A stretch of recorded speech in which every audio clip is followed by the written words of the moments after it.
Whether you're new to gaming or have been enjoying video games all your life, great gaming is not only about having fun and escaping the stresses of everyday life, but also being there to pick up our teammates, especially when they're down. Guardian down. We're a Destiny 2 podcast that focuses on three things: promoting a positive gaming community, sharing news around the industry in Destiny 2, and discussing thought-provoking topics in the game. We're Guardian Downcast, your stories, your community, and your destiny.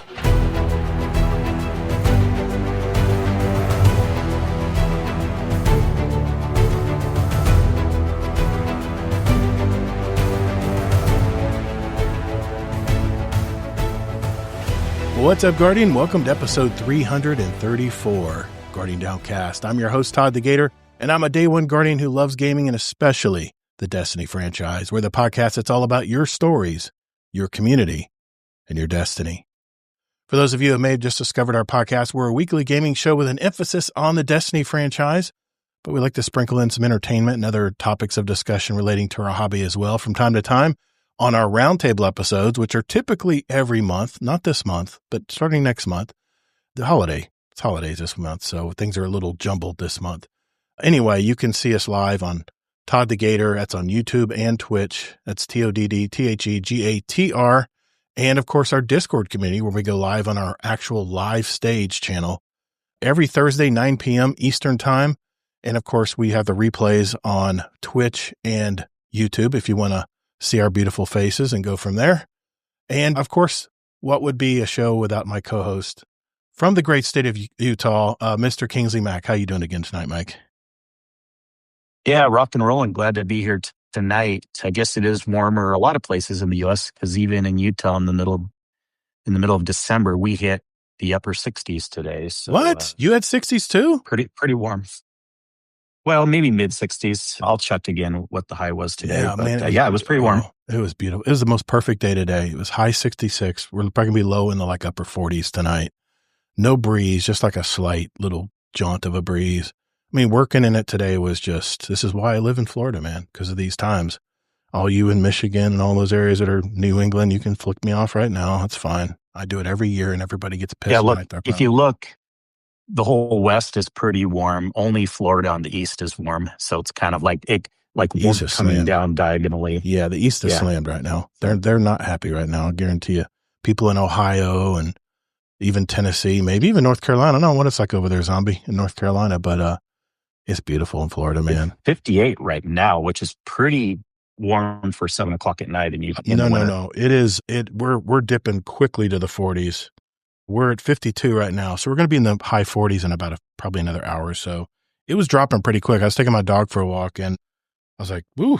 I had just sweatpants and a T-shirt on. I was like, "Okay, come on, dog, get your business done with." There's the latest weather. Oh yeah, I see it there. Yeah. The Northeast is definitely cold. So anyway, enough about weather. In today's show, it is the second week of the Destiny's latest expansion, Renegades. We're going to talk about what we have played so far and our takes on it. Kingsley has some new information on the new Vanguard alerts this week. And there was a new faction rally this week. I didn't hear about this, but we'll get into that. No. Don't call it that. Okay. It's not a faction rally. Whatever. Anyway, I think they mentioned it in the TWAB, but we'll get into that later on. We go over any news from, of course, this week in Destiny, getting ready for this week's Equilibrium dungeon race on Saturday. For our topic of the week, I wanted to go over some lore surrounding one of the new nemesis of the Renegades campaign, and that would be Baal. And I have a question for Kingsley after I read it.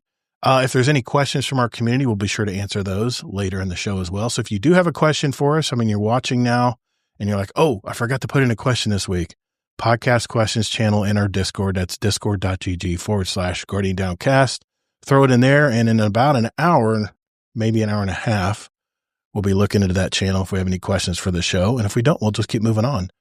But I think that's all we got tonight. We got the Game Awards going on right now as we speak. Kingsley's got a third monitor up. So if anything comes up that we need a live update on, Kingsley will be sure to mention that live on the show as well. So if everyone's ready, well, let's roll. Hey, it's Todd with Guardian Downcast. You know, there's all kinds of ways that you can contact us. You can contact us on X. You can hit up our Instagram. You know, you can send us a voicemail, or you can even email us. You can just tell them, go to the website at guardiandowncast.com. You know what, Mike? You're exactly right. guardiandowncast.com. Later, Guardian. All right, Kingsley. Well, let's get into it, man. Get it up. Let's get into it this week, man. Monitor. Oh, well, second monitor. You only have 2 monitors?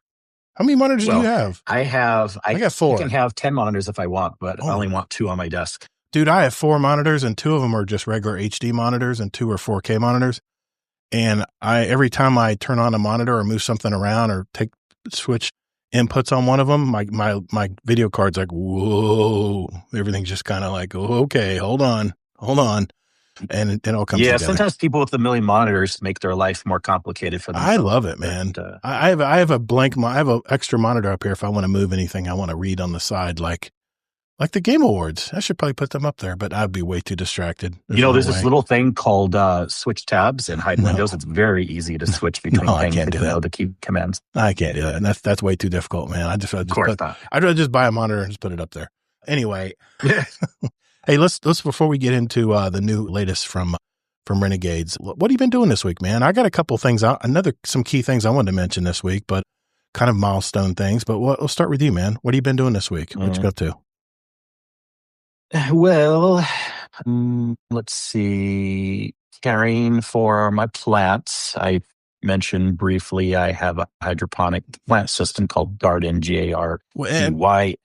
And what kind of plants are you growing in there, Kingsley? I'm just curious. Ooh, all sorts. Bungie, onions, basil. Oh, okay. Cilantro. I thought it was that other basil. 30 different plants. Okay. Yeah, I know. I see what you were saying, but okay. I got you.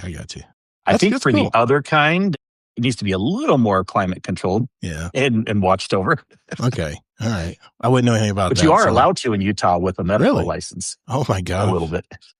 It's funny. Yeah. I had a client one time, I was taking care of a lawn. I looked next door and I had all these pot plants just growing in plastic containers, just sitting on the side of this person's house. I'm like, I don't think that's legal. What the heck? I'm looking over there. I'm like, he had some fat buds. He had some fat buds growing on it. Anyway. I just want life to be easy. So this system makes those plants grow easily. My sister auto waters and auto lights. My sister has 2 of those and she loves them. She swears by them. She has even a portable one in her house. I'm like, oh my gosh, man. She's got one on her porch. She's got one outside in her patio because it doesn't get cold here. And then of course she has a little mini one in her kitchen. I'm like, that's the coolest thing, man. I got a cool sister. Anyway, so I'm sorry I interrupted. What else you been up to this week? Yeah, no worries. And I do want to mention, I'm still really enjoying the show Pluribus, and it's good. It's so funny because I'm watching Breaking Bad at the same time. And Breaking Bad, in general, its storyline I like better. Mm-hmm. That being said, Pluribus has some really crazy things that, the way the story goes, that you'll never expect. I think it's reviews is like a little bit less than like Breaking Bad and Better Call Saul and those shows, but don't let me make you think it's not a good show. It's just getting a little slow paced for me at times. I finished it. I don't know. What week. Do you think? You still enjoyed it as much? I finished it this week. The season, I was really disappointed. The season's already over, but I think it is. Pretty sure it is. What are you talking about? The next episode comes out tomorrow. Okay, then I'm fully caught up then. So I could have sworn. Oh, you know what it was? I know what it was. No, I had an article pop up on my Google. You guys heard of Google? Well, I've got Google. No, on my Google feed. And it said that Pluribus wasn't going to come until 2027. And it did get picked up for another season, but not till 2027. I'm like, damn, that's a long time to wait. Well, okay. Yeah. Now you're sidetracked at that point. I mean, that's kind of normal, unfortunately, for a lot of Apple TV shows. Severance is taking forever to come back to. Also, the soccer show took forever to come back. Yeah. So yeah, that is sad news if you like a show. But you haven't finished the season. Okay. Anyways, it's every Friday. We're on the same caught up. It's every Friday. Yeah. There's 6 episodes so far. Episode 7 comes out tomorrow. But has your opinion stayed the same, gone up, gone down? Oh, they better have a banger of a season finale because it's good. It's really good, but like it needs a little more excitement. I'm glad you told me it wasn't the season finale because for some reason I thought it was the last episode. I was like, man, you got to be kidding me. It's like only got 6 episodes and it's already done. Can't be right. I think you're 6 out now. Why did you think? I don't know. Sometimes I dream stuff and I'll wake up and just think it's true. Anyway. Of course. No, but I'm liking it. I'm liking it so far. What about that last episode? What do you think about that last episode without spoiling too much? Thought that was kind of fun. It was fine. I mean, in the freezers. And by the way, next week isn't the finale either. There's going to be 9 episodes total. So okay, thank you. I don't know what you're smoking. Apparently, I got to get my greenhouse up to snuff because I'm not smoking enough. Yeah, you do. I mean, gosh, like you don't partake of anything, yet you're more high than me all the time. Yeah, exactly. Exactly. It's great. Yeah, but so you're liking the last episode was interesting. You're kind of lukewarm on Plur, but I mean, nothing's going to beat Better Call Saul or Breaking Bad, man. Those are I know, classics. But yeah, my wife is enjoying it more than Breaking Bad or Better Call Saul, and it's really good. It really is. It's just I feel like they're almost going a little bit too much into character development, which doesn't make sense because there's not really a lot of characters, if that makes sense. You know what I mean?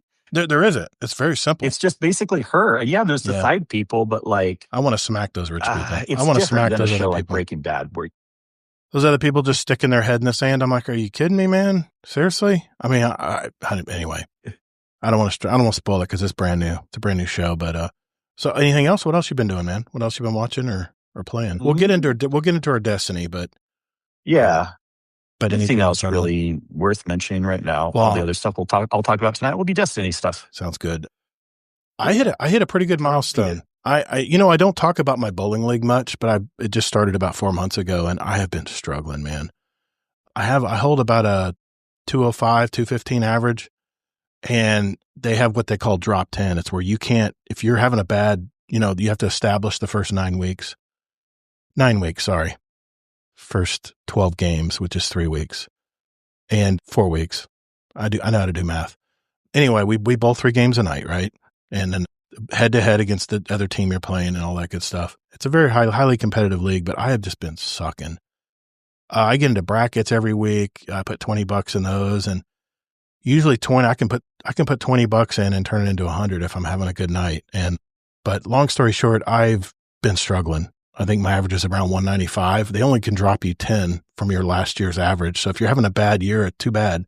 You can only go down 10 points. But this last week, I actually had a pretty good game. My first game, I rolled a 211, which is right there with my average. Which, that's kind of what I expect to throw. On the second game, I threw the first 10 strikes in a row and I finished with a 268. I had a ringer 10 pin, 9 in my last frame of my 12th frame. In other words, of game 2. So I ended up with a 268. Was it 2? Oh, I had a 9 spare at the beginning, and then I went out from there.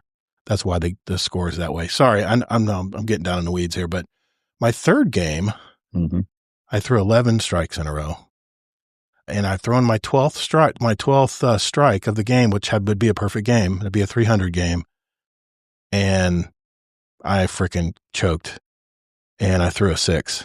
So I ended up not throwing on my last game. I ended up throwing a 296. I mean, it's been a while since I've thrown a perfect game.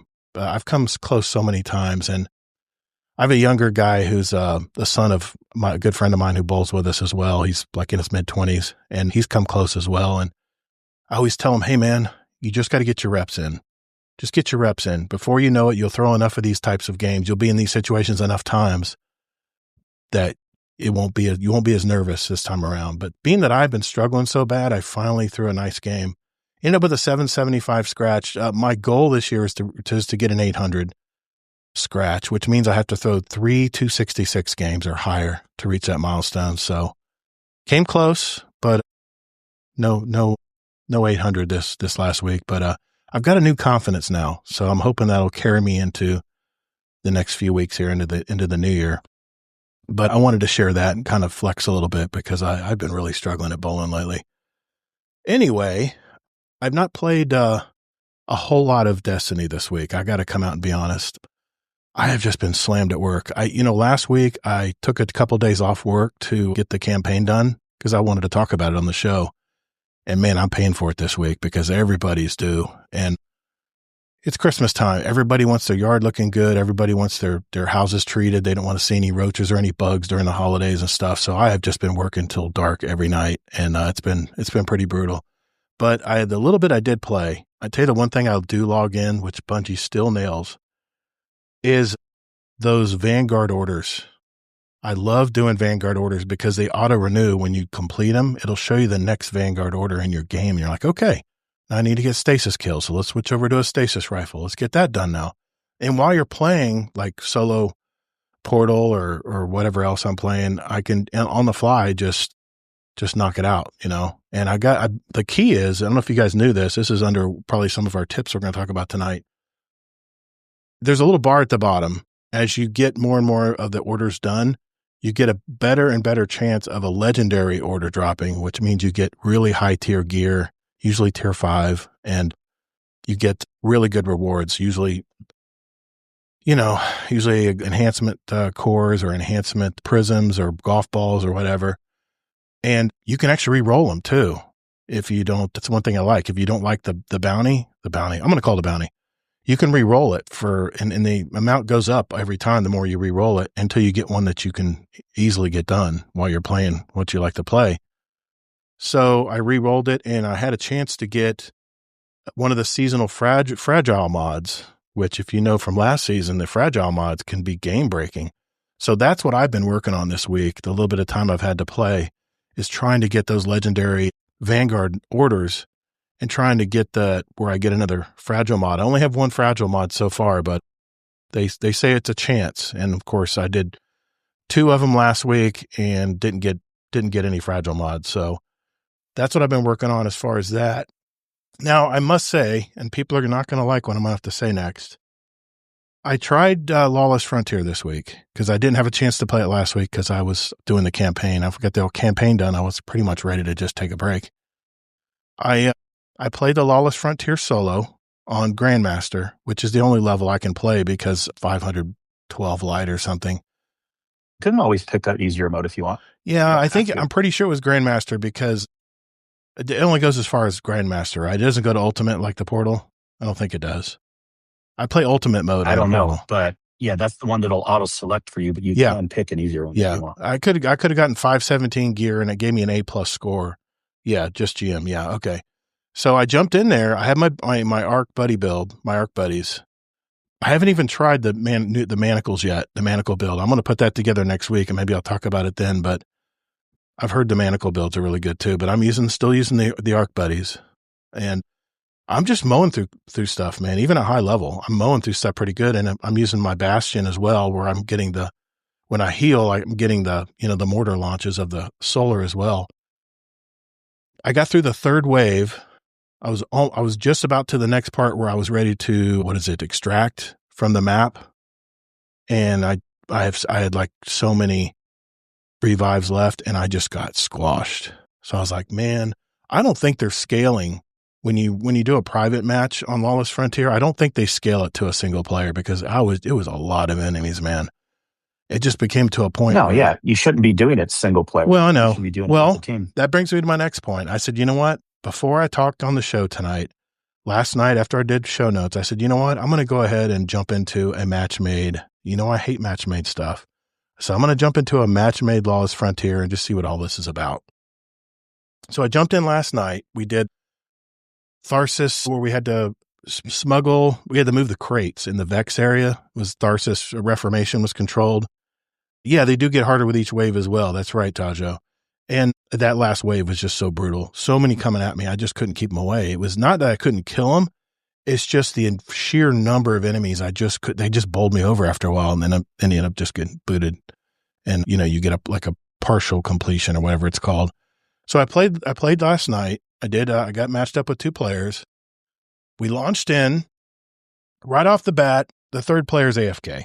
He's sitting in the back, not moving. So myself and another Titan that was using the Stronghold build, he was using his prismatic blade and just blocking shit like crazy, like forever. And he was doing a good job. He's holding his own. We were trying to move the crates, all that stuff, while enemies are just swarming us. And the third player just disappears. I don't know if he got booted for not working or being active, or so basically just me and this other guy. And I died 2 times, but they give you like 9. I think they give you 9 revives. Well, I died on my second death. The other player had used up all the revives, because they're shared between the team. So I'm sitting there watching him in third person, and he's just sitting there just blocking like crazy. I mean, he's a trooper. He was doing the best he could. I'm sitting there watching him in third person because I can't get back in the game because I'm out of revives. I get booted for inactivity. So I get nothing for all of that freaking. I must have played for like 15 minutes. All of that work, I got booted. And I'm like, you know what? I think that's all I'm going to play tonight of Lawless Frontier. So I have not had a good taste in my mouth with Lawless Frontier so far. And I know you're playing it. One example is not fair in the most remote universe. I understand. But, if anybody's listened to me in this show knows that I hate match-made activities because you don't know who you're going to get. Then why do you like Destiny? There's so many match-made activities in it. Because Destiny has a lot of solo stuff too, or where I can bring friends in and we can all play. I like that part of it. But I tried matchmaking. I said, you know what? Kingsley's always ragging me for not doing matchmaking. I'm going to do matchmaking. I jump in there right off the bat. It's not a good sign. The guy's AFK. He gets booted for inactivity probably. And then the other guy, we try our best, but it's just so many enemies. I love that part of it. I love that there's just enemies swarming you in the Lawless Frontier. I'm just trying to get these damn contracts done so I can start ranking up my Piker gang rep. And anyway, not a good taste in my mouth for the first one. Well, now that we're talking about Lawless Frontier, I guess we're talking about it. Mm-hmm. I have things to talk about it too. Yeah. But first of all, why do you think they make match-made activities in the game? Because they're generally fun. You can have an activity where they're never more things are going on, and you can't normally get it done with one person unless you want to super try hard. So you can make more expansive activities that are more fun with having more people. I love goofing off with my friends from the community. I love playing with people in the community, and I know I don't do it as much as I used to anymore because I've got so many irons in the fire right now. But when we do raid nights, I look forward to raid nights because we're all just BSing or having a good time. But when it's match made to people you don't know, there's no comms, there's no mics, there's nothing, there's no way to communicate anything. It's just frustrating, man. I just don't know how long it's going to last, where people will just start burning out from people doing just what that happened. And I know that's one game. That's one case. That's not fair to judge. Oh, well, how long it's going to last? It's lasted 10 years. Destiny's had match-made activities. It's worked out. I'm just curious how long that activity is going to last as far as repeatability. And if people are just finally just going to do a solo or bring their friend on in. that point, I was saying that the week before Renegades came out, I remember what I said. I said, everything about Renegades is going to hinge on the Lawless Frontier activity as far as how long. Because the campaign can be great, but it's one and done for most people. And then so if the Lawless Frontier, and I know we have the dungeon too, so not everything, but that's kind of separate from the DLC. You know what I mean? It's included. And I'm looking forward to the dungeon this weekend. I'm looking forward to playing. Yeah. But the things you mentioned, I have had some issues with Lawless Frontiers also, and some concerns. And it's not concerns that are about matchmaking being bad in general, but more specific concerns about this activity. Okay. So I'd mentioned in the Discord, and everyone's like, oh, what's the problem? We don't see any problem. But what you said was kind of like what I ran into for several runs too. And I'd say it's at most 30 to 40% of the time. So to be fair, again, I'm very fair. It's not like it's a majority of the time, but it's higher than I would normally see in matchmaking. Where the problem is not the matchmaking. The problem is like people are testing out new builds and overusing the Praxic Blade, even when they're not familiar with it yet, and dying. And I was getting pissed because people were not playing safe. And I was getting like 3 or 4 runs in a row, but still I did way more runs. So it was still the other runs I've been okay. And if people know that we're in the Discord, I made a comment about it, but I was getting like 3 or 4 runs in a row where I wasn't dying. I mean, maybe I die once at the beginning if it was an invasion version. Mm-hmm. But after that, I wasn't dying at all. But everyone else on the team is just playing sloppy, overusing the blade. Or don't know what the objective is. They're dying because they're like going into a group. Yeah. It's not so much that I noticed. It was more they were just playing sloppy and dying and overusing the blade, going into big groups of enemies that they think they're invincible on. Maybe they're not Stronghold's Titan or something, and then dying.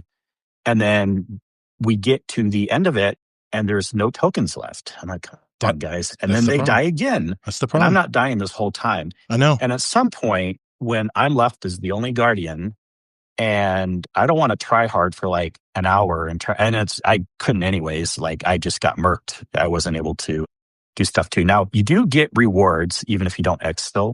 Right. You just don't get as many rewards, and they will go to your postmaster. It won't look like you get. Oh, I got booted for inactivity because I couldn't spawn in.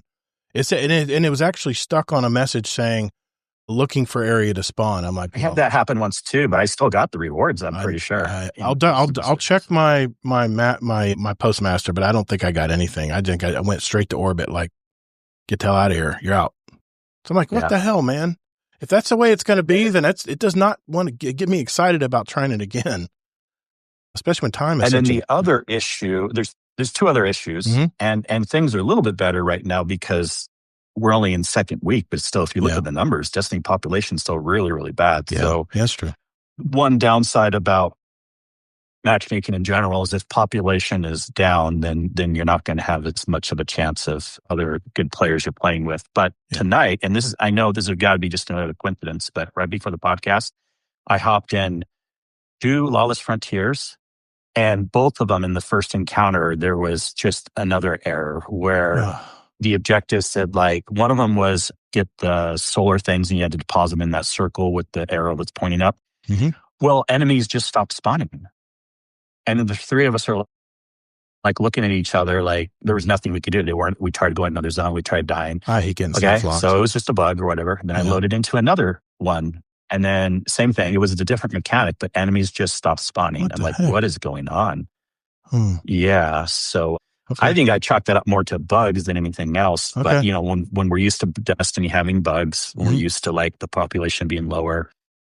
And if people are playing sloppy, I'm just not sure how long-term this, like I say, with everything, when you do the stuff, people do it as quickly as possible because there could be a chance if you're just slacking on stuff and then you're trying to do Lawless Frontier activities a few months from now where you might have a way worse experience where, you might not matchmake well or no one wants to play it anymore or whatever. I know we're sounding both kind of down on it, but this is just my experience and just something to keep in mind. It'll be interesting to see.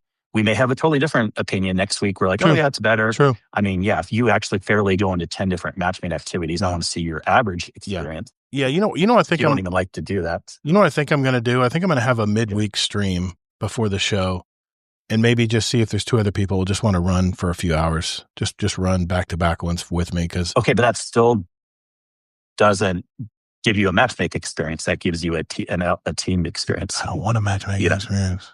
Like, you can't say matchmade is bad until you actually run 10 to 15 of them and then see. And then fine. You know what? That'll be my homework for next week. I will run 10. I will run at least 10. I'll give you a sample size of 10 and let's see how it turns out. Yeah. We'll see how it turns out because I died 2 times. We get 9 revives. Yeah. And to be fair, I'm even saying that even though it's not as bad as you think it is, this between being bugs or people being stupid or whatever, this activity has had more bad things happen in it that I've seen so far than other activities in the past. Well, that's not because the activity is necessarily bad. No. It's just other things are happening. But Kingsley, it's the only way I can rank. It's fun enough. It's the only way I can rank up my biker gang or to get currency really for Spider to unlock my stuff with Spider as well. That's the point. So when I go in there, match made, I'll give it 10 games before now and next week's show. I'll give it 10 games and we'll see how it goes. And spread it out because if you're doing 10 games in the middle of the night where population's not good, that's not fair. No, this is prime time. I ran it. I want to say 10 o'clock, 10 p.m. Eastern, which still gets a lot of people on the West Coast. So, Yeah, I'll give it a try. I'll give it a fair shake. That way, then when I complain, I'll have better sample size. But okay, fair enough. I know we got a lot to talk about Destiny. I didn't want to. Yeah. Yeah. I'm concerned about this activity. I mean, we're only in week 2, so Yeah. we'll see how it ends up being in the long run. Well, that's why I wanted to mention it in the catch-up part, because I didn't want to get too complainy when we get into the next part where we start talking about the new stuff and some tips and stuff coming, in Renegades that can help our listeners and our viewers here. But I did want to say I had one movie review this week. There was nothing really going on at the movie theater. So I was perusing around my streaming networks and I said, I've heard some good movies coming out. Let's see what there is. So I watched the new Netflix movie called Jay Kelly. I mean, it stars George Clooney as like an international movie star. His name's Jay Kelly. And it's the relationship with his longtime manager played by Adam Sandler, which I got to tell you, man, I think Sandler stole the show. I think that's his best acting I've ever seen. And this is more of a dramatic role. It wasn't a comedy. It was more of a, remember he played the diamond broker in Uncut Gems. I thought he did a good job in that as well. But the movie centers around Jay Kelly's having a mental breakdown after meeting a controversial friend from his past, played by Billy Crudup, which did a great job too. Adam Sandler's character is kind of caught in the middle of this breakdown and has to decide, do I stick with this guy or, it's robbing my time with my family. I have to go everywhere this guy goes, which is all over the place, traveling all the time. The movie also draws a comparison between the two characters and how alike their situation is, even though one of them is a famous and one of them isn't. It also dives deeper into the drawbacks of being a movie star. I mean, I got to be honest, I didn't expect much from this movie being a Netflix release, but I was really surprised. I really enjoyed this movie. You can always realize when you watch a good movie, when you're thinking about it the next day, you tend to forget the mediocre ones. You know what I mean? So I give this one 4 solid stars. Really good film. I recommend seeing this one on Netflix. It's a slow burning drama, but man, is it really well written. You'll begin to hear the name Noah Baumbach in the future a lot more because he's made really great movies. I don't know if you remember the movie Marriage Story that was on Netflix. That's playing on Netflix right now, by the way, if you haven't watched that yet. It's Adam Sandler and I think another famous actress. I can't remember her name right now, but man, it was a really good movie though. It was a really great movie about divorce and trying to keep a marriage together and stuff. It was really well done. So 4 stars, great movie. Definitely catch this one over the holidays if you're home and you're looking for a movie to stream on Netflix. Jay Kelly, I thought it was really good. I mean, it's not an action flick. It's not Matrix, but sometimes movies really can be really smart movies and make you kind of think. And that's what this movie did. And of course, it was entertaining, of course. It wasn't a total bore fest drama, but I thought it was really good. So, well, if you don't have anything else, Kingsley, I want to get into our next part where we start talking about some tips and tricks for Renegades. Are you good? We'll do that right after this.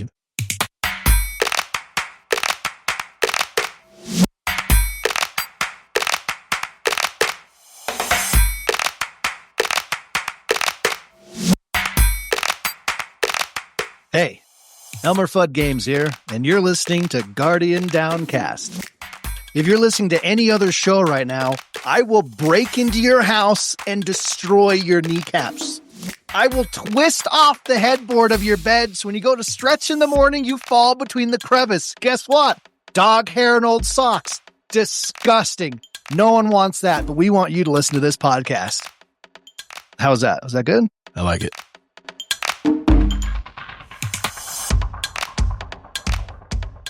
All right, Kingsley, before we get into the TWAB this week, we wanted to talk about some of the new things happening in this second week of Renegades. And since I have had not a lot of time to play this week, I figured maybe you had some stuff to share with everyone. So I'll pass it over to you, man.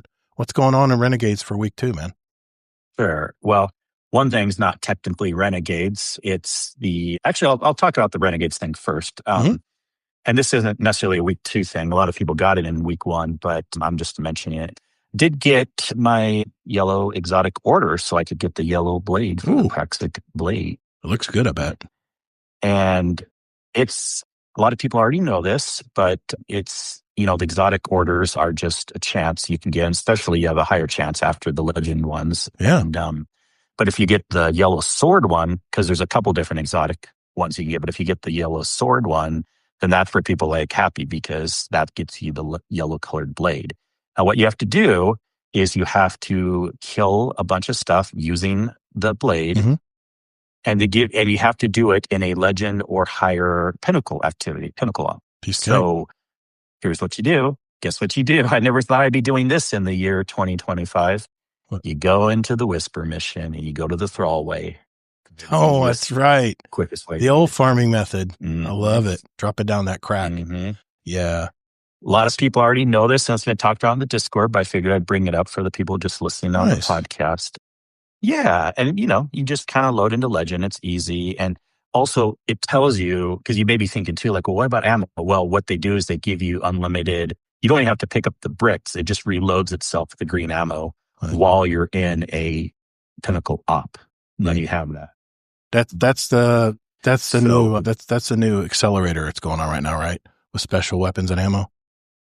Or is this something different? No, it gives you it anyways. It says on the exact order that it'll give you ammo. I like it. Unless I read something wrong, but that's what the actual order said was while you're in a legend or higher pinnacle op activity, it'll reload your ammo for free all the time. I like it. Okay, cool. Yeah. Now wait a minute. I got a question for you.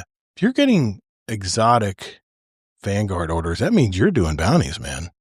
Do you do bounties? No, I'm doing orders. No, you're doing bounties. Those are bounties. And also, I'm not doing anything. They're just completing by themselves. I don't care what's happening. Okay. It's just happening in the back. Hey, guys. Kingsley's doing bounties. Kingsley can say yes to that. No, I'm doing orders, and they're happening in the background. All right, fine. I would never pick up a bounty because they're boring, and I have to actually pick it up, and then I have to turn it in afterwards. And I even said, too, the order system is way better than the bounty system. Mm-hmm. So I'm glad they finally did something like this. Okay. Orders and bounties are not the same. Orders are way better than bounties. Okay. Tomato. So when we ask in the future, do people do orders? Then that's something. Everybody does orders because you're bounties. They autocomplete. You're just doing it by playing.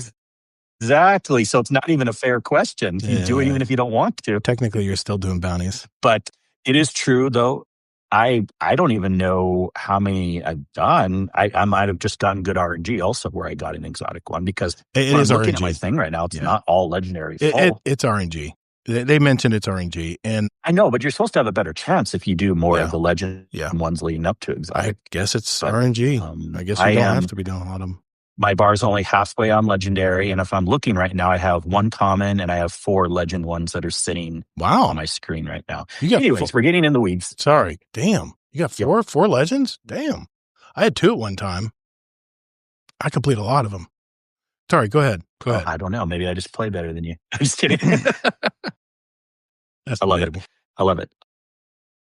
So anyways, it was good to get that done. I love the yellow blade. I know a lot of people like the red. I'm not saying this just because I don't want to invade. I like the yellow color better. Now, I do also want to get like the dark black color or whatever's coming in the dungeon coming up.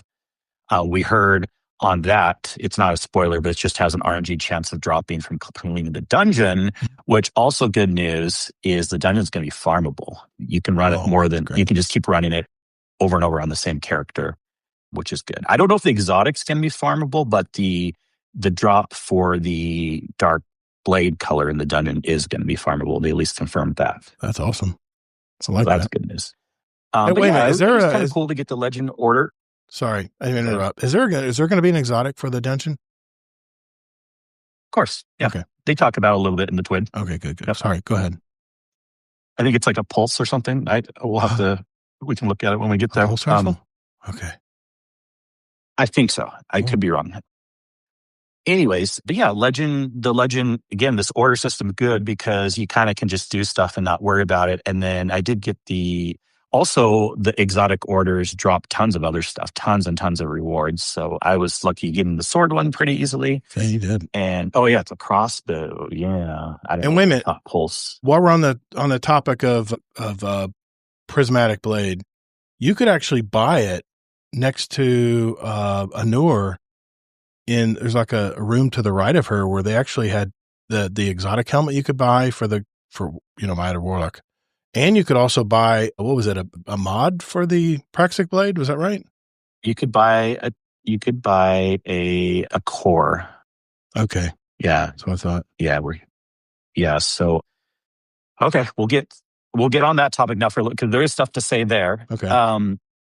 this is good and bad also. So we found out, and hopefully it'll change because I feel bad for players like McMaximo that can't ever play on the weekend. But it seems like there's like a Zur type situation in the cantina. Yeah, that's and what I there's thought. the Techion lady that showed up on Friday and only lasted through the weekend. So people it's like a Zur thing. Anyways, yeah, you can buy stuff, and one of them is some of the cores that you can buy for the blade, which isn't the colors like I'm talking about. That's something different. This is like a mod, not a color. It's a mod for the sword.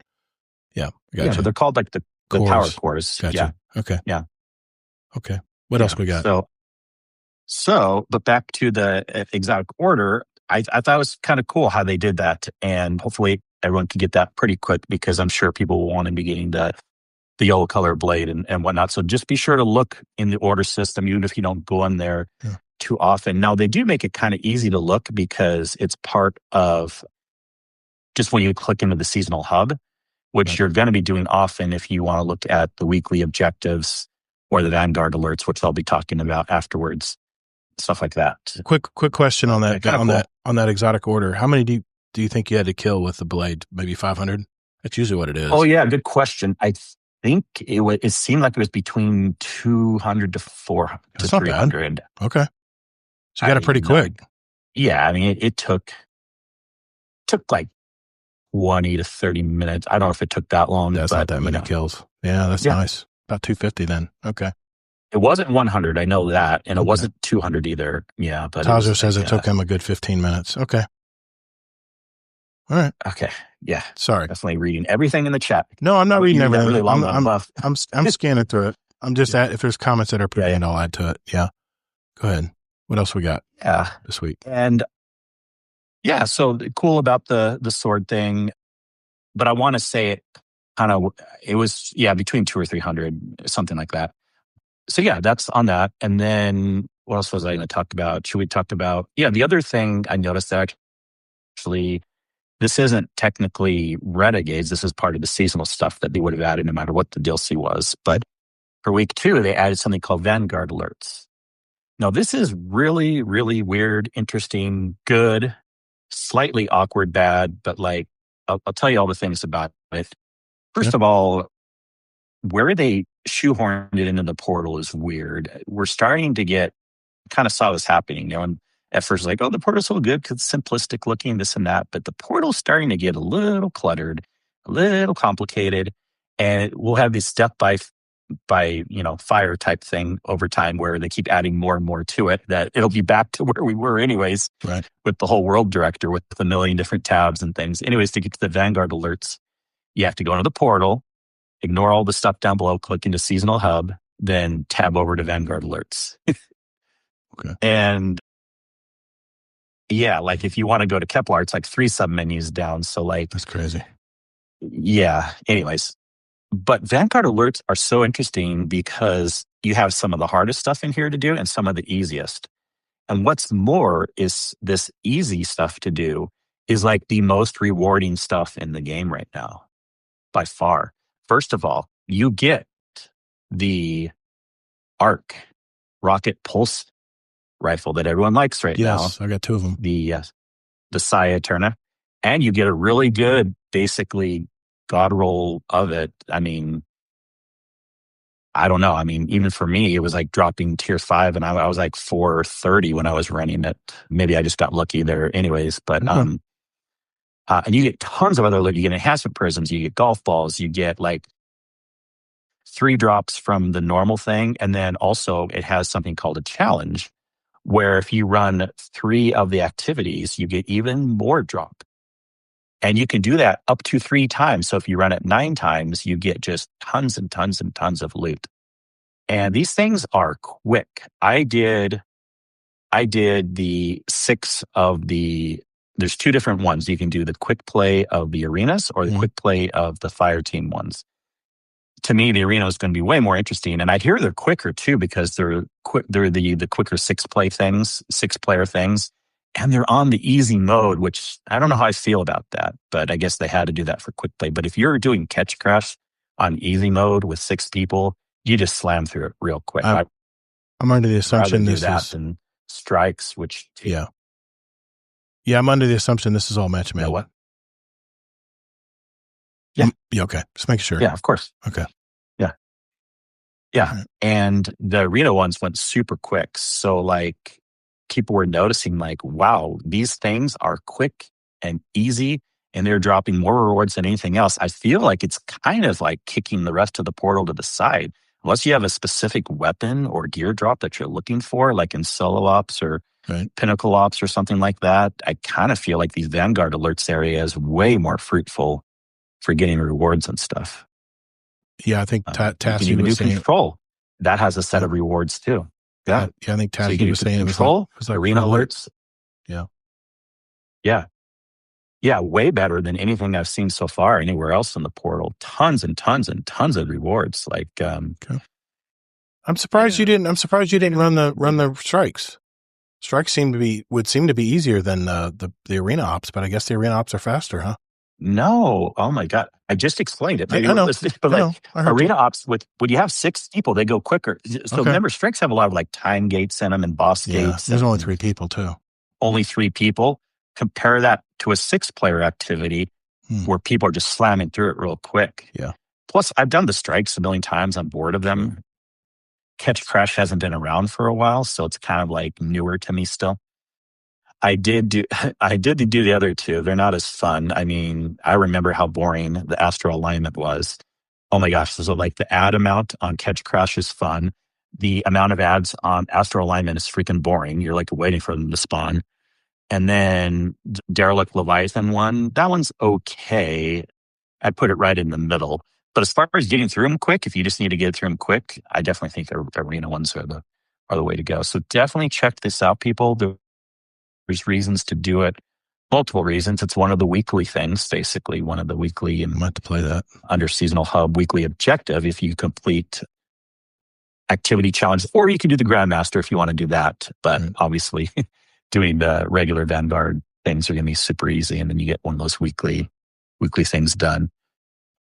I wish they would have had it a little bit harder mode because they do matchmaking if you pick arena ops in the regular part of the portal based on the level you're at. So they have the matchmaking all the way through Master, Grandmaster, stuff like that. So why in the arena ops area do they just default everyone to normal mode? It's kind of a little more boring that way. And yet that gives you the most rewards, even sometimes better rewards. That seems like on a harder level. Yeah, it seems like a bug. Hope they don't fix that. I mean, or it could be one of these things that it also kind of seems like these Vanguard alerts, they shoehorned in kind of like last minute when people were complaining about, leading up from last season to this one. Like, we need more rewards. We need more stuff. And this could be their way of like shoehorning something in last minute. Like, we're going to have tons of drops. We're going to have like challenges you can do with it. We're going to make things super easy. So like the people that are complaining about not getting enough rewards, here, you have something super easy. You just do the arena ops or you do the strikes and you're just going to get rewarded like crazy for just doing seemingly easy activities. All right, Tasha, I hear you. So also though in there, of course, like I mentioned, is the Grandmaster, the new Grandmaster things that are back for people. And those are also interesting too, because, and we figured this would happen, but they are, from what I'm hearing, a bit more difficult. You need to be serious about it. Minus 50. Kind of Grandmasters were getting easy over time. This is like way back to like when they were hard again. You need to be serious about it. You need to be on your toes. There's nothing you can just sneeze at. So you got that for the people that like the Grandmasters. They are back. Interesting stuff in the Vanguard alerts area. What? I said soccer. What's that? Soccer. What about soccer? He's the one that likes the Grandmaster stuff. Oh, lots of people do. I know Tajo does. Yeah. But yeah, they're back for people that like that. So people check out the Vanguard alerts area. I just kind of wonder if like the regular portal area is going to be a little bit deprecated over time if everyone's caring more about Lawless Frontier, and Vanguard alerts could be the more popular things. But nice. And those are the kind of things I've noticed this week. I don't know if there's really any other big news or tips on things. Of course, we have the dungeon coming up, but I think a lot of people are still, slowly going through things. And I know a lot of people that haven't even really done much with just barely finishing the campaign or haven't finished it yet. So it'll be interesting to see, other people's opinions on the Lawless Frontier activity more so when more people start running it down the road. Yeah, and I'm gonna put a Nothing Manacles build together next week, and I'll talk about that next week, because I heard Nothing Manacles is just crazy OP right now. So I'm a beautiful the top Warlock Super is definitely Tickle Fingers. It outpaces everything by far. Okay. And I have a build for that, so I'll talk about that one. Yeah, sounds good. I'll use the only problem with that, of course, is it's Arc. It's an Arc build. No. I said I'll use the Void build. You go with the Arc build. You'll use We'll compare. Oh, yeah, gotcha. Yeah. Okay. Well, there's nothing to compare. It's a proven fact. The Arc one outpaces every other super in the game. Right. Pretty much. Yeah. Yeah. And the only problem with that one is you got to be up close. So when we were in King's Fall the other night, which I forgot to mention, did do a raid last night. Really, the only boss I used it on was Golgoroth, because all the other bosses can't get close. Don't really suit for that very well, because you got to be up and close. That'd be a nice Then super. the next best super by far is Needlestorm, the Strand. That's what I'm using. Nova Bombs are only hitting about 9K without buffs, but Strand is hitting about 14K without buffs. And I get Needlestorm back so quick with my build. So I can usually get two, unlike a Hobgoblin, for instance, I can usually get two Needlestorms in one DPS phase. Yeah, and if you like Needlestorm, my Tyodoxia is still a good one there, because it buffs it even more, so it makes it the second highest Warlock. But I don't want to give up my buddies. Super by far. Bring my buddies with me. Tyodoxia. Get my buddies. Well, if you need your buddies to stay alive, then you're not as good of a player as me. Fine, whatever. I can always use the Yeah, if we're just talking about, that's the thing about builds is you got to, if you're talking about what it's good for, to be fair, if it's just gameplay versus DPS, those can be different things and stuff. I always like builds that focus on DPS, but then they're also good with gameplay. I don't want a build that's just good in gameplay because I rage so much and stuff like that. Then, of course, my builds need to have good DPS also. Gotcha. One last thing that I'm noticing, and this goes kind of along with the conversation of the Blade. The thing about the Blade is it's a thing that I feel like you need to be, and how do I put this?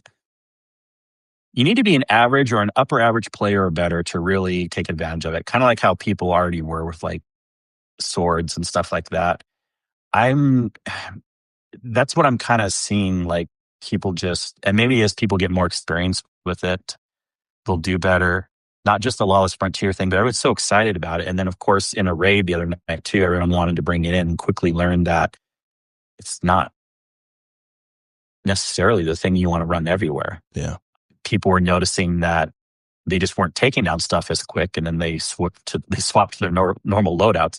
I'm not saying that people can't main the Blade in like an easy tier raid, but the Blade almost does better when you have more enemies around, if that makes sense. But because you get more of the blasting back on all the enemies, you get more of the protections and the buffs and the debuffs or whatever the hell's going on. Right. And, you can swing, you can do your heavy attack if there's a bunch of enemies and then, kill them. But like you're doing King's Fall on normal mode, it's kind of like chirp, chirp, and the Blade isn't necessary. And then people will try to use it on some yellow bar and he's taking forever to go down where you got to take down the knight real quick. I'm like, no, we don't want to use the Blade for that. We want to use just a different loadout that we're used to for taking it down real quick. Yeah, Kabam Island. It'll be interesting to see how this Blade goes in the long run. Yeah, Kabam Island agrees with you. He said the Praxic Blade seems more of a novelty weapon, and it's already lost a bit of luster. Fun to use, but not overly practical. Yeah, so he agrees with you there. Nice.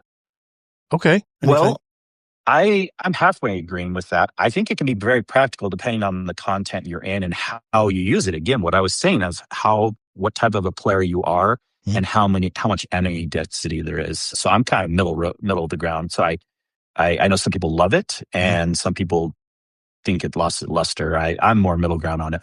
But yeah, good comment on that. I'm surprised Aztecross hasn't tested it yet. If he hasn't, I'm sure he's going to soon. Maybe he's getting ready for the dungeon right now, but I'm curious to see if tested what the DPS using a Praxic Blade on a close enemy instead of, our normal things that we use, because you can't really use it in assist spray. It's so limited. It's hard to test it in Vault of Glass on the Templar. You really think that's going to be like a high DPS weapon? I don't think it's meant to be. I think it's more just like... if you have the skill to get that close, you better give it lots of damage, but maybe it's just an ad killer. Maybe that's the only thing it's really good for.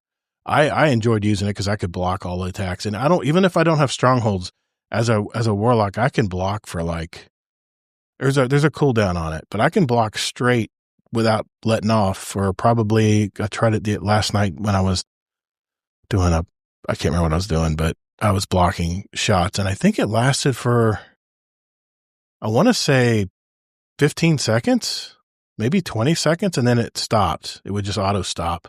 And then not even 5 seconds later, I could get it right back again. So for another 15 to 20 seconds. So, but here's the thing too with the blocking. That goes back to my comment too. You got to use it in a way. You don't want to just be blocking because then it's deflect. It's going to be taking forever to take enemies down. Mm-hmm. And in fact, I was watching even an Estercross stream where he was using it in the GM? I don't know. And people are like, "This is taking forever. Stop maining the blade." You know what I mean? Because if you're just using the blade for everything, it's going to go slower to take down enemies unless you get up and close, kind of like Tajo mentioned in the chat. You got to have a combination of blocking / using it close combat. So you really have to learn how much you can stay alive, how much defensiveness it has versus how much offensively you want to be with it. But I don't know, man, there's still time, especially if an enemy's further away, where it's like you're probably better off using the new Saya Eterna or something like that. And of course you can throw it too. The blade is fun. Yeah. Yeah. So. Yeah, we'll have to see. The Chucky Boy says the pulse rifle is pretty good from the GM. Yeah, I got the pulse rifle just playing the campaign. And I can't remember where I got those actually. I'm pretty sure I got them from the campaign. I got 2 of them. I got some decent rolls on them too. But I like the new arc pulse rifle. It's pretty good. It's been pretty good. Well, if he's talking about the one from the GM, that's Horror's Least. Oh, Horror's Least. Okay, that's different. Yeah, I like the Horror's Least, but not the one. I don't know if I'm ready. I don't know if I'm ready to endure a -50 activity right now. I'm already playing at -30, so it's 20 more, right? But I know it's going to be a lot more. It's going to be like a lot of. That's a big difference. A lot of spongy. It is a big difference. A lot of spongy enemies. That's for sure. Okay. All right. Well, I tell you what. Let us get to this week in Destiny. Be right back.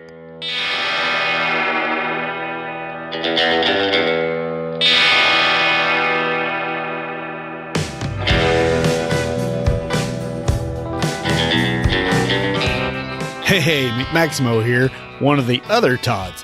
You're listening to the Guardian Downcast, home of the coolest Discord group on the frickin' planet. Word.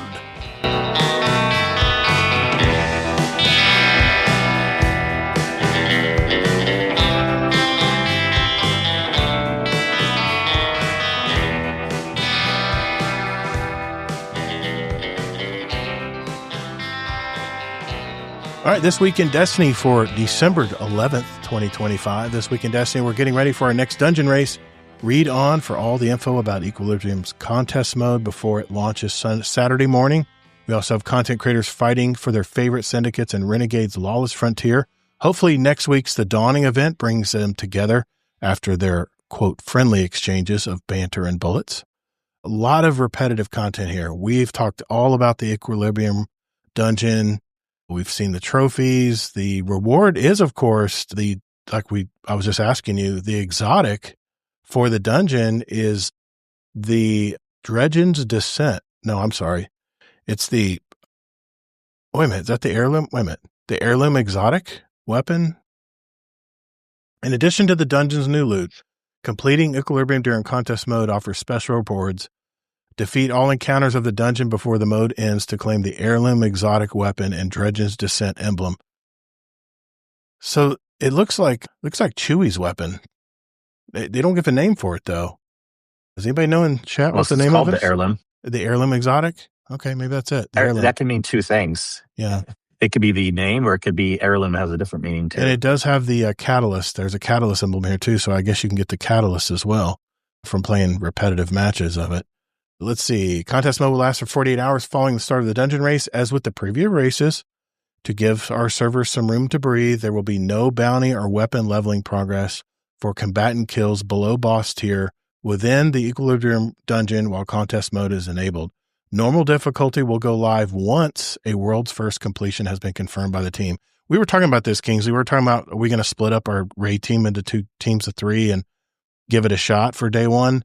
And I think our for most of our team was like, well, is contest mode still going to be on? Because I'd rather play it normal mode. And you're right. As soon as someone gets a completion, which should be probably by afternoon, I'm guessing, if not sooner, we play Saturday night. So we should be able to jump in and hopefully play it on normal mode. Hopefully it's not that difficult. It's a dungeon, for God's sake. So. Oh, it'll be difficult for you. Don't you worry. Oh, I'm not worried. I'm in there just to discover. I don't have high hopes for myself. No, even normal mode. I'm in there just to try to figure out, just like we did with Desert Perpetual. We just, every week we would just dabble a little bit and see, okay, let's figure out how this works. Let's figure out what the mechanics are here, and then start honing it.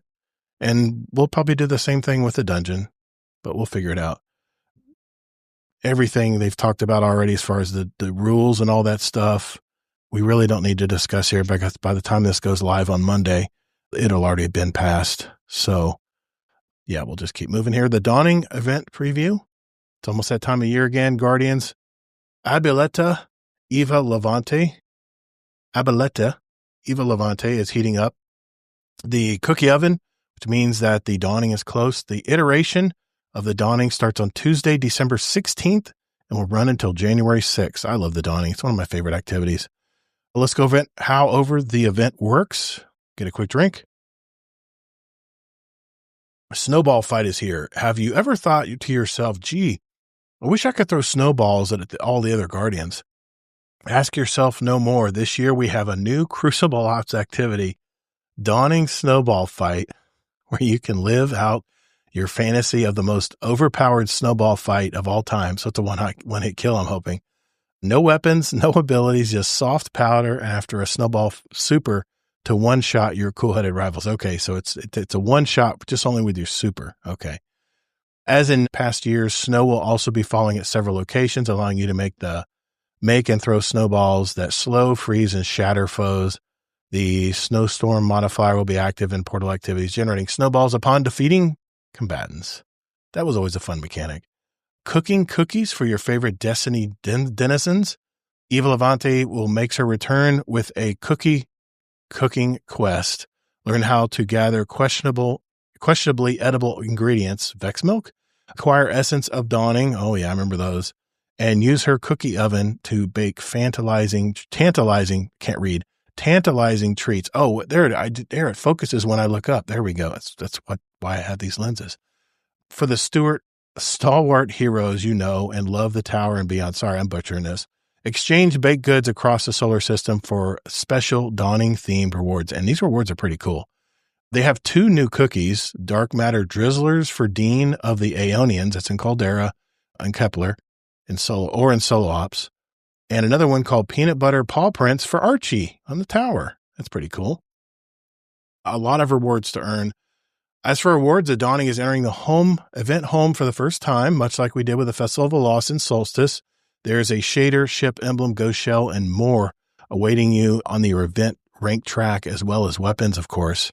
And the ship, and these look really good. I like the ship. The ship looks really slick. Looks really like low profile. I like that. Playing portal activities will drop Dawning engrams containing exclusive weapons like Mistral Rift, the adaptive frame void linear fusion rifle. I have one from last year. It's the adaptive burst. It's a 3-burst.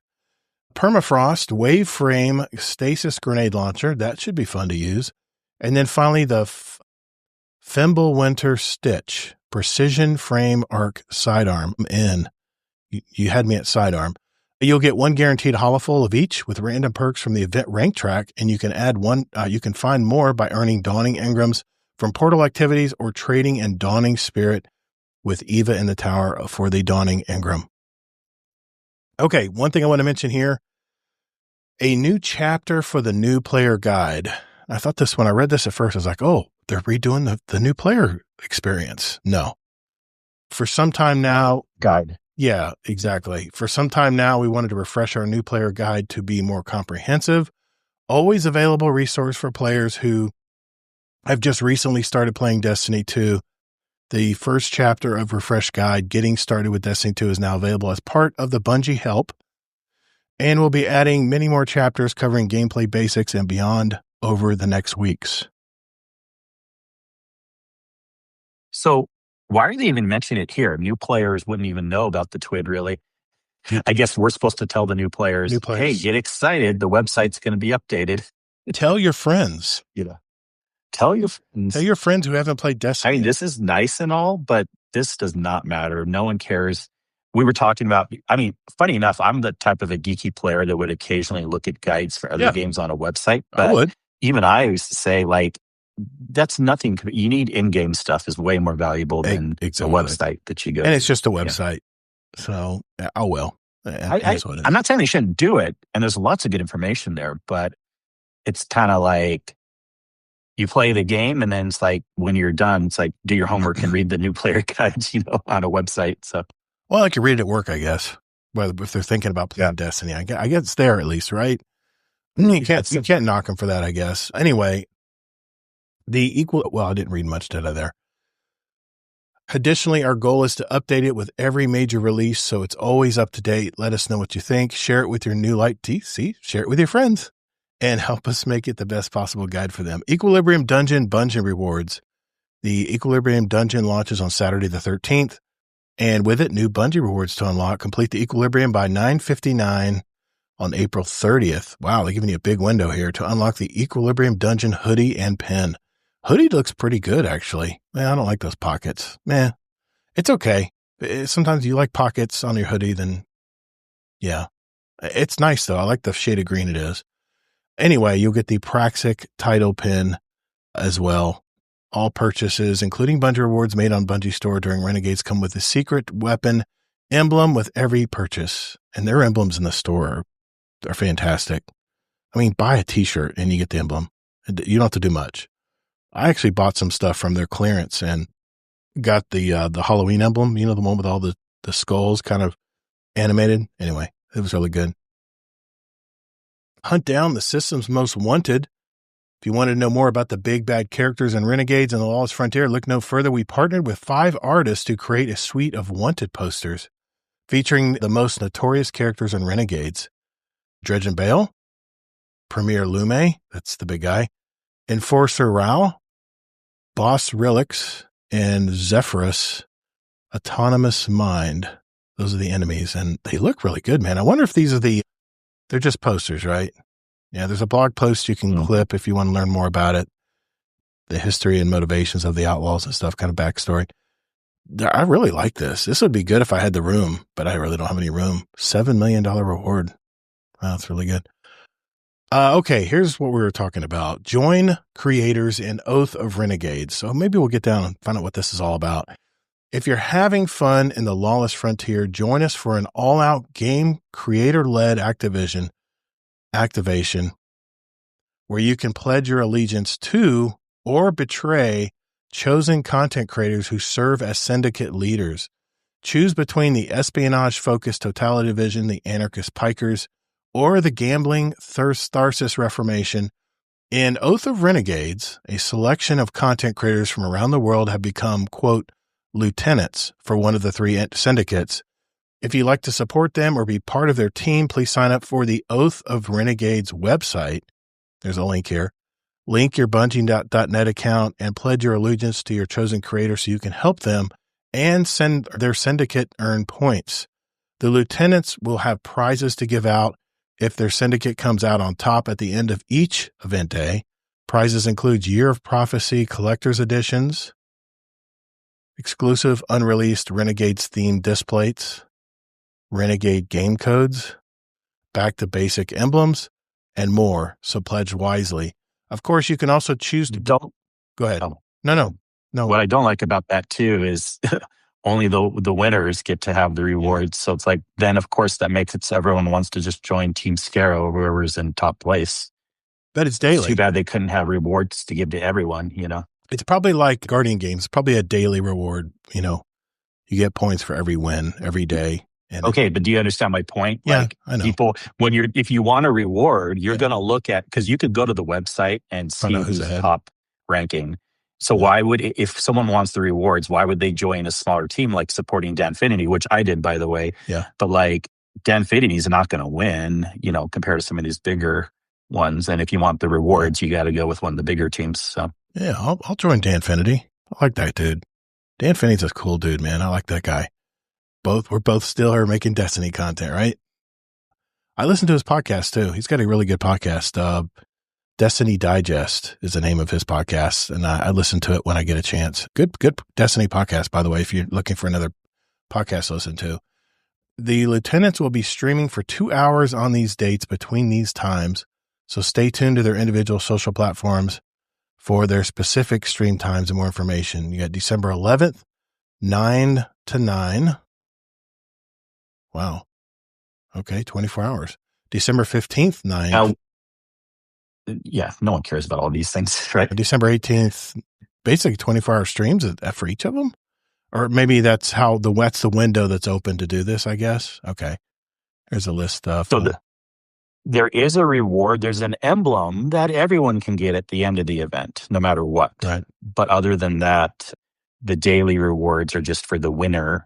And then that streamer hands those things out. So that's what it says here. It could be wrong. But I see.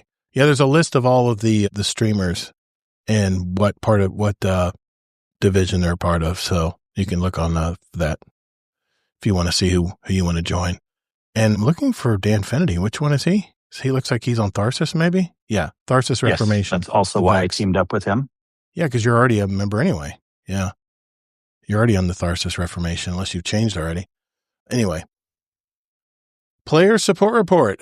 Shit's pretty much broken. Is there anything we need to mention here, Kingsley, that stands out other than stuff we've been encountering? Well, some things to mention. I do actually think about the Fire and Ice mission. This is more stuff that's coming up. They are going to be making the mission easier in a way, but also they could make it harder, which and of course, by the time you hear this, you're not going to have much time if you're not listening live. But right.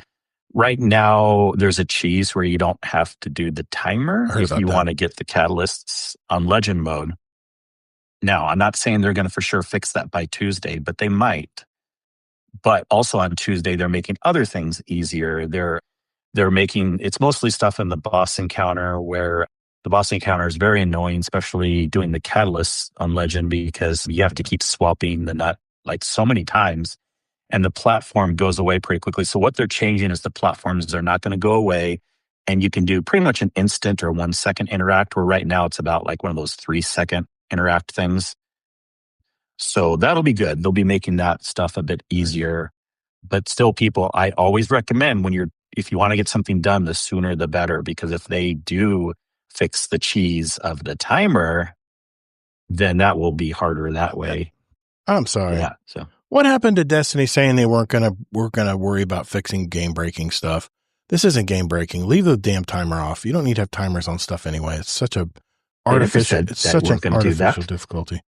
I swear to God, I hate timers. Anyway, all right. Well, we'll look into that. I guess maybe me and you should get all our catalysts. Have you got all yours done yet? All your catalysts? Oh yeah. What? Like I gotta get my shit together. I mean what I say. I'm not just saying people to do that and then I don't do it. I have all my catalysts already. Because it's usually easier sooner rather than later for multiple reasons. Because there may be a cheese, there may be more people willing to do it in the community. Like, not that I'm saying people won't be willing down the road, but right now more people are interested than weeks from now. You know what I mean? So I always think it's better doing things sooner rather than later. All right. Heirloom is the name of the exotic, Tajo's saying, and it's Abuelita. Yes. I thought I doubled it up and said it again. No. Okay. No, you did not say Abuelita. It's Spanish for grandmother. I know. I understand. Mm-hmm. Yeah. Abuelita is kind of how you say it. Abuelita. Okay. I know a lot of people say Abuelita, but I'm used to in California saying Abuelita. Okay. Yeah, I definitely need to do this without the timer so I can get it all done. So I may be enlisting your help. Maybe I'll bribe you with something that you can help me get it done. We'll figure it out. I'll be out. I've offered to. Okay. But also there is the other problem though right now is there is a bug that you have to, if you don't do it kind of like right away, you have to join someone else who hasn't done it yet. But if you haven't done it, I can join you because I don't care. I've only run the first one, and it's the reason I don't have the exotic because I never ran it on Legend. Remember, it was defaulting to normal. Oh, but you might not be able to run with me. That's the point. Yeah. Well, we could have 3. Yeah. We'll figure it out. I did want to mention this, though, before we go. We did run a HUD-less Garden of Salvation raid last week with our raid group, and you had some notes you wanted to mention about it. I mean, I had a great time. Just my overall, 30,000-foot view down. I really enjoyed HUD-less. I thought it would be much more difficult than I thought. I was really not looking forward to doing a HUD-less garden, but the first 3 encounters, we aced it pretty quick because we've all played it so many times, but we did get hung up on that last one.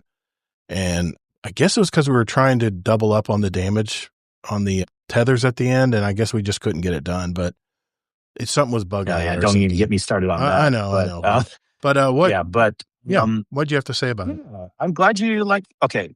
I mean, yes, it is harder, but also if you're used to the raid mechanics already, I think people realize once you get past the not knowing how much ammo you have and DPS numbers and things like that, really people who run the raids a few times kind of have like an internal memory of how long certain things are happening anyways. So with either sound cues or just mental timers in your brain or just other people calling out details, it's still very easy to get the encounters done as long as you don't have to be like really reading things on the screen. Otherwise, you're just then going in more blind and you just have to pick and choose. I had fun too. I hadn't done Garden HUD-less yet. I've done DSC a few times. I think I did one other. I think I did Garden once. That was kind of boring in my opinion. But yeah, I had a lot of fun too. And I do want to say, like, the first kind of couple encounters, it's really what you have to rely on is, I think, a better understanding of what's happening anyways. I think sometimes when people are like picking up motes, for example, in the raid, and this is good to have a count. It's not like it shouldn't be there normally, but they may just blindly pick them up and not know what's happening, but then look and see like, okay, I have 5, so I'm good. But the thing about it is, if you're not actually looking at the ground and paying attention to what you're doing, that's where you could miss a mote just normally playing, and you start running off, and then you look at your little text on the screen that says, oh, I only have 4, so now I got to run back and get another one. Well, see, what I was telling everyone is like, this helps you actually learn things better because you use your other senses. You don't just blindly pick them up. When they drop on the ground, you want to see that you're picking up 5. Yeah, definitely makes you pay attention. And these are things that I do anyways, because I'm a very observant. I'm a very visual person. Yeah. But I think it helps other people kind of just really like look at details more and say like, oh yeah, I actually need to pick up 5 motes literally with my eyes versus just relying on. And honestly, it's pretty easy because they usually just drop all there together anyways. But still, sometimes they can be spread a little bit. And then, the last encounter, the main thing that makes that a little difficult too, it's not, we weren't having problems just because of the tether thing. And yes, that was a big thing, but we got past that. But also, it's hard to know when Vex sacrifice. Right. You don't really, you do get a sound when they're up close, but that's their sound of them kind of like, I call it like the teleporter sound. It's like they're going to start like beaming off into space when they kind of sacrifice into the conflux. But the problem is like you can get that sound and it doesn't mean that they've sacrificed yet if you kill them really fast. Right. So really the only way to know normally is the text. So that is one thing we just have to go more on blind faith when we were playing. And I know that there was times where we had sacrifices where we didn't know because there was no text, or vice versa. We thought we had a sacrifice and maybe we killed it real quick before it went all the way. And maybe we were assuming there was a sacrifice when really there wasn't. So that was probably the hardest part in the last encounter. But I had fun. I got to admit, being HUD-less, I didn't have all this information in front of me. I was actually able to focus better because there was no information around me drowning out my visual field. I was able to just know my job, know what I got to do. But I just wanted to mention that it was much easier than I thought it would be. And maybe I'll do some more raids down the road HUD-less. Try it. Oh, yeah. Yeah. I'll give it a shot. I'm always down. I know Zombie's been wanting to do a DSC HUDless, and I mean, we got the dungeon this weekend, but maybe one weekend we'll jump in there and get it done. So, yep. Anything else you wanted to add about that? I had a good time. It was a lot of fun. I'm glad I'd lost the bet fair and square, so it was only fair for me to honor that. So, okay. Well, we have our topic of the week, and I can't wait to talk about this because I've been thinking about this all week. So we'll jump into that right after this. Hello, everybody. You are listening to Jealous Gaming on Guardian Downcast.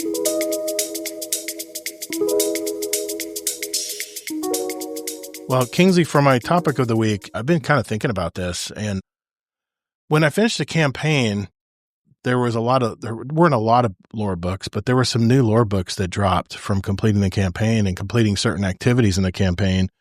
And once I read these lore books, these entries, I was thinking to myself, what the heck? Why are we having to refer to the lore for this information? So I wanted to share that information tonight and see if you guys agree with me here. I want to start with what made Dredge and Bale hate the light and its guardian so much, because, this guy came out of nowhere. We're like, this Dredge and Bale dude, what's this guy all about? What the heck is going on here? So there was an entry called What Mother? It's entry 2. And I'm just going to read it here. Let me get a nice drink of water here. These lore entries aren't really huge, so it won't take too long to read. Yeah. So, but I'm telling you, these lore entries are really telling. So, all right, here we go. This entry is called What Mother? I've known Mother to be dead for longer than I knew her alive. I remember small moments, falling asleep on her shoulder as she carried me home night after a holiday party, teaching me to swim, singing as she washed the dishes. I remember feeling safe with her. Even when Father shouted, her voice would silence him, protecting me. Memories that comforted me. Until I saw her. The market at Bonet Plaza in the West District. I was getting lunch outside the Mechanica home office. Kaido's logisticians, Father's lickspittles, hiccups at factories 3 and 4. A miserable day, to say the least. I had interred her. She was ash. But in this moment, I saw my mother moving through the crowd with her ghost flitting around her head. She had been dead for 3 years at this point. Somehow, the light had found her. It seems all it needed was ash. 2 others chosen by the light marched at her side, bristling with weapons leashed to their puppeteers. The chosen on some holy business to save humanity, she glowed, flushed with heat, as if the fire that cremated her now animated her from within. I cried out in horror, unable to stop myself. It made me sense. It just made sense, of course. The traveler would grant my beloved mother the gift every child in the last city dreams of, every dying elder longs for as they move away from the main of life, eternal life without fear. But when I embraced her, crying her name at the center of a cheering crowd, what did my mother do? She shoved me away. I felt the searing push of her soul energy and her strength, a sizzling reminder of my chest as I stumbled back and fell. Not a twinkle of recognition in her eyes, just discomfort. The one gives, a clamoring beggar that gets too close. Cold. She was cold. She was hideous, a doppelganger, homunculus. Her chirping idiot of a ghost commanded me to clear the way, and off they went. Bystanders helped me get to my feet. Strangers, kinder than my own mother. Is this the truth of light? Is this what it does? Animate the dead and possess them with ghosts, puppeteers who keep them hooked to life like a fish on a lure? To prey on desperation and transfix the city in this poisoned dream? What miracle makes a mother spit on her child? My memories of her now curses, leaden dead weight, every single one a searing ember. Man, that that is a very haunting lore piece for me. But it makes perfect sense why Baal hated Guardians so much. And why was this not in the campaign? This is an awesome backstory. I don't understand why. This is normal for Destiny. They always have lots of lore that's not in the campaign. But this was a day one. Kingsley. This was a perfect setup before we even met Baal. Yeah. To see this cutscene I understand cutscenes are expensive to make. I understand that. But man, this is such a strong piece of lore. This is a big piece of information that if we knew, we would understand why Baal was so freaking animated toward us. But that was probably the most uncomfortable lore to read. But what do you think? Any thoughts on this? Well, I was trying to pay attention, man, but do you have a TLDR? Like, I got a little lost. It was a little long for me. Yeah. Baal had buried her mom. Her mom died. Okay. And 3 years later, as he's sitting for lunch, because he works for Tex Mechanica in one of the factories, he sees his mother running through the plaza that he was sitting eating lunch on. And he couldn't help himself. He cried out, "Mom, mother, mother." And he ran up to her, and she didn't even recognize him, because you get wiped, when you're brought back to life by a ghost. And the ghost was telling him to get out of the way. And he's saying, here it is. I have strangers that are helping me to my feet that are more nice to me than my own mother. So he's like, it's like a curse that his mother's running around being, brought to life from ashes. She was cremated. Yeah.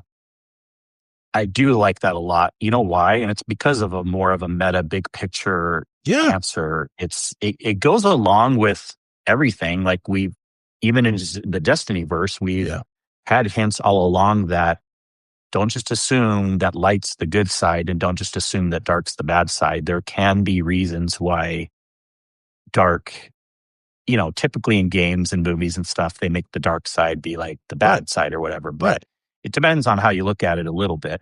But also, even in a bigger sense, like there's times in the world where like religions way, way a long time ago in the name of goodness would brutally murder not millions necessarily, but, thousands of people and stuff like that. But that was the good side, you know what I mean? Quote unquote. So like that's why you really just got, you take it with a grain of salt when people say, what's the good side? What's the bad side? And, harming others, that's usually a clear sign of bad side. Not always, but usually. But it also makes me understand also and totally agree with what you're saying that of course he's going to not think that the light is good if someone close to him was totally changed and he didn't like that change and then other people were helping him. Yeah. Although I think it's easy to still say though his decisions were bad when he was then forcing that view on others by killing other light guardians. That's where it was more clear. But I understand the impotence, how it started. It wasn't necessarily a bad thing that he was against the light side. I mean, every new enemy that we encounter should have some kind of backstory scene that we can understand where they came from, And here's the thing. They're relying us to turn to the Lord to find about Baal. But there's some speculation out there. I couldn't find any hard figures, but a lot of experts out there speculate that only 20% of the Destiny 2 players actually look at the lore in the first place. So even that much? Yeah, I thought that was high. I thought it'd be like 10% because that's about 10 to 12% of players even play a raid, let alone look at the lore. So I'm guessing that number is even lower probably, but my God, this is what's wrong with Destiny, man. Can you imagine if you had that backstory in this campaign? It would bring it up several notches. And I think it would be to the point that maybe even people would say, hey, listen, you got to know about this guy, Baal. You probably need to come back and play the campaign. It's really worth it. But the fact that they omitted this from the campaign, man, it's just like, that's such a key piece of information. I mean, that's like, it's like Darth Vader's history. They made movies about his history before they came to the end scene where, he's cutting down, other people that Luke cares for. But well, I agree, because even though I was saying that Destiny has always done this, I did say in my review last week that I didn't think the narrative for the campaign was that good. You're right. I don't know if I want to talk about that more now. You're right. The narrative, I mean, that would have definitely been nice to it. It was too quick. Yes. It was too quick. The actual story was good enough, but I mean, like, how they presented it was not good. Not that the narrative team had bad ideas. I meant it wasn't fleshed out. It was too quick how everything happened and too confusing. Right. Not really. I mean, basically what's happening, but not exciting enough to really care. Yeah. Like, I don't care really anything about Bale or William or the characters. It's like, whatever. It's like, they're both gone. I don't care. I don't care if I kill them or they're gone. Yeah. But it simplifies the story. It does add a lot. It just simplifies the story, where it really takes a lot from the story. It's like seeing a movie and not knowing, if you watch any kind of movie, there's usually a cutscene where they go back in time, where they talk about how that person got to that point. Hell, movies even start with that sometimes and then fast forward into the future. But I could see where there'd be a part in the campaign where we would go to Spider, and Spider would go, "Oh, Bale, let me tell you about Bale." And then boom, jump into the cutscene about the incidents with his mother, where his mother doesn't even know who he is, and is up, after burying her and cremating her, and she's in an urn or whatever. He sees her. I mean, how dislodging would that be? Upsetting would that be to a child that sees one of their parents that they've got closure on running around, with weapons in their hand, going to save humanity? That's just such a big piece of key information. But I wanted to read one more thing here. This is entry 1. This kind of gives a little more background about Bale. This is called the Engine of History, and I'll read quickly here. This is a short entry. There is a level of suffering that I'm quite used to, and then there is working with Keidel's bureaucracy. Moving this battle rifle platform through Keidel's latest round of trials has dampened my spirits. Competition against the other foundries typically lifts my spirits, but not this time. I find myself wishing something terrible would happen to me. Maybe I would be struck by a meteor, so no longer must suffer through the signatures they ask of me in duplicate, triplicate, etc., etc. The Cabal marched into Empire not just because of their legions, but also thanks to their armies of quartermasters, how do you say that word? Logisticians, logisticians, I think. Logisticians. Thank you. No, that's the right way to say it. Logisticians, factory masters, armors, and so on. Their soldiers brought the stars to heal.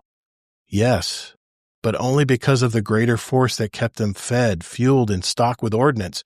One would think the soldiers of the Cabal to be arrogant, but in this twilight age of that state, I found that the haughtiest and most entitled of the Cabal are the bureaucrats. They stand in the way of progress, clutching their columns, tables, and limits like a border guard and his rifle. When I want to give soldiers what they ask for, some quartermaster lumbers over to tell me I must not, for it must be too expensive. Small minds who don't dream, but think in terms of cost, capital, and limits. Discard your limits, factory masters and accountants. Follow your heart. Father, when I can get him to emerge from his tinkerer's shed, only mutters about how we must cling to Tex Mechanica's, quote, brand of old world class and style. Father's a sentimental dope, and I'm thinking of having to wait for his nod of approval. In the old world, people killed each other with less. They threw rocks. They fought with sticks. It's time for us to make something new. Until Tex Mechanica will push the firm into the future, despite him, I will follow the voices of soldiers and those who dare. That is how one keeps reverence for what came before, by responding to the will of the masses who compose of the very institutions these moribund leaders claim to represent. Father eventually will understand he must. Until then, I find camaraderie in the field. Bracchus Lume, my liaison, and the commander of the test unit that fields my weapon, understands and agrees. We have spent long hours together discussing many things. He serves as my muse to me, a rogue in uniform. He respects Keidel.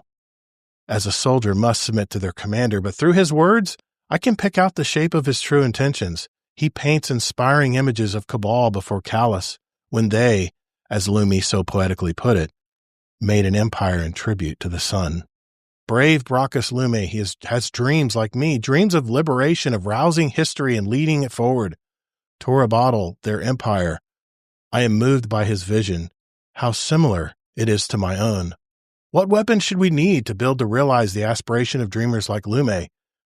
That is what I ask of my designers and engineers. Imagine a weapon to be carried into the breach and beyond, a tool as mighty as the ones who wield it. Make Lume a weapon that he is proud to carry, and let me be the vessel through which it is delivered. Of course, there is a marketing of this thought, but I don't think of my ask as something that base.